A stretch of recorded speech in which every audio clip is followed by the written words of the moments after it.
I'm a time traveller. My spacecraft? The European train. The destination? Worlds before capitalism. Join me, Jerry Van Klinken and Helene, on a trip through time. Today, heroes. If there's anything the world needs today, every bit as in the past, it's heroes. Yes, more nude statues. I love them, especially if they have blood and gore as well as a fine body. If you don't want your kids to see nakedness and gore, don't take them to Florence, whatever you do. Statues on every street corner and most of them nude. This is Perseus, bronze.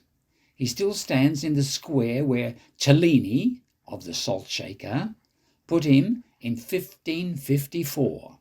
There's even an opera about the dramatic casting process.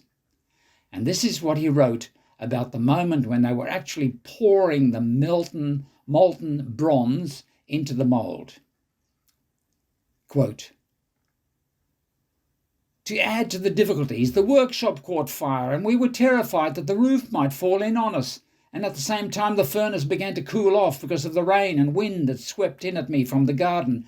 I struggled against these infuriating accidents for several hours, but the strain was more than even my strong constitution could bear, and I was suddenly attacked by a bout of fever, the fiercest you can possibly imagine, and was forced to throw myself onto my bed.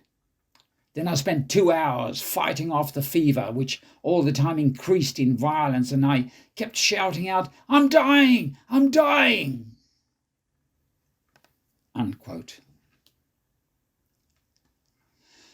Perseus holds up the dripping head of Medusa, the horrible sea monster who turned anyone to stone who merely looked at her. Her contorted, headless body lies under his feet. Perseus perfectly fits the modern heroic ideal, like Superman. He has super strength, but he still puts his own life at risk to save others from disaster. I loved photographing heroes on my time travels, especially Hercules. Hercules reminded me that some things matter even more than my own life.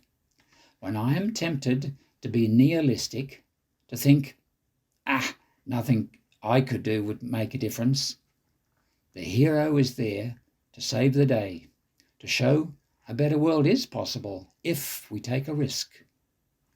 Greta Thunberg is a modern hero against capitalism, even when mocked by the US president. Do I dare to be a hero? Do you? Thanks for watching. Ask me anytime. Love, small